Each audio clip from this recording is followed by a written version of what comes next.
Ukraine में रूस की जंग का जिम्मा संभाल रहा कमांडर ही ऐसा हाल बता रहा हो तो फिर तो खैरसॉन में रूस का भगवान ही मालिक है। सबसे अहम बात यह कि खैरसॉन यूक्रेन का वो इलाका है जहां रूस ने जंग की शुरुआत में ही सबसे पहले अपना झंडा गाड़ा था। इस वजह से वहीं पर रूस की सेना की पकड़ सबसे ज्यादा मजबूत थी, लेकिन उसी खैरसॉन में यूक्रेन की सेना ने रूस को नाको चने चबा दिए हैं। और यूक्रेन के धड़ाधड़ हमलों से बचने के लिए पुतिन की फौज मैदान छोड़कर भागने को मजबूर हो गई है। पुतिन ने अपने जिस नए सिपह सालार को यूक्रेन में उनकी जंग की कमान सौंपी है, वो जनरल सर्गेई सुरोविकिन ही खुद अपने मुंह से बोल रहे हैं कि खैरसॉन की लड़ाई आसान नहीं। उन्होंने दावा किया कि यूक्रेन खैरसॉन शहर पर अंधाधुंध हाईमार्स रॉकेट बरसा रहा है।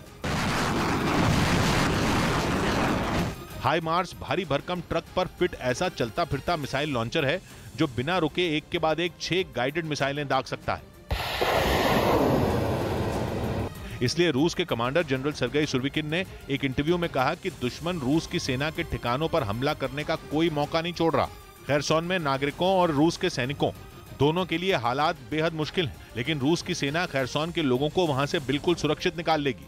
मगर रूस के कमांडर ने जो कहा उसे खैरसॉन में ही रूस के गवर्नर और अधिकारी अपनी आंखों से देख रहे हैं और सीधे सीधे झेल रहे हैं। उनका तो कहना है कि खैरसॉन की उल्टी गिनती शुरू हो चुकी है, क्योंकि ऐसा लग रहा है कि यूक्रेन अब रोके से भी नहीं रुकने वाला।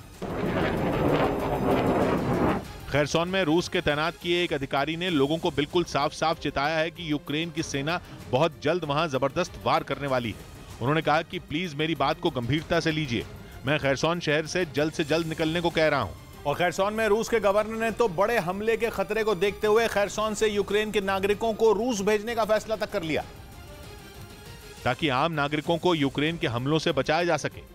खैरसॉन में रूस के गवर्नर ने कहा कि प्रशासन अगले 6 दिन में वहां से 50 से 60 हजार लोगों को निकालने की प्लानिंग कर रहा है। इसके लिए रूस के कुछ इलाकों में यूक्रेन के इन लोगों के रहने का बंदोबस्त किया जा रहा है। यहाँ तक की खबर है कि खैरसॉन में अगले 7 दिन तक लोगों के घुसने पर भी रोक लगा दी गई है। रूस के दावों में दम इसलिए भी है क्योंकि यूक्रेन ने खैरसॉन में होने वाली हर हलचल पर न्यूज ब्लैकआउट लगा दिया है। मतलब कि खैरसॉन में क्या हो रहा है उसकी एक भी खबर छापी नहीं जा रही।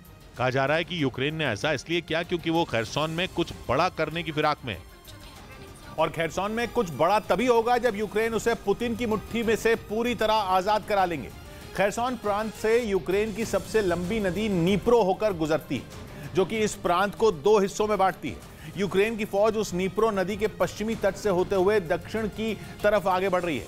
पिछले कुछ हफ्तों में वो रूस की सेना को 20 से 30 किलोमीटर पीछे खदेड़ भी चुकी है। नीप्रो नदी के पश्चिमी तट पर दक्षिण में ही खैरसॉन प्रांत की राजधानी खैरसॉन शहर है, जहां अब भी रूस का ही कब्जा है। इसलिए माना जा रहा है कि यूक्रेन से खैरसॉन शहर अब ज्यादा दूर नहीं है, लेकिन अगर खैरसॉन रूस के पंजे से निकला तो पुतिन की जान हलक में आ जाएगी, क्योंकि खैरसॉन से ही क्राइमिया तक जाने का जमीन का इकलौता रास्ता है। और क्राइमिया यूक्रेन का वो हिस्सा है जिसमें पुतिन की जान बसती है।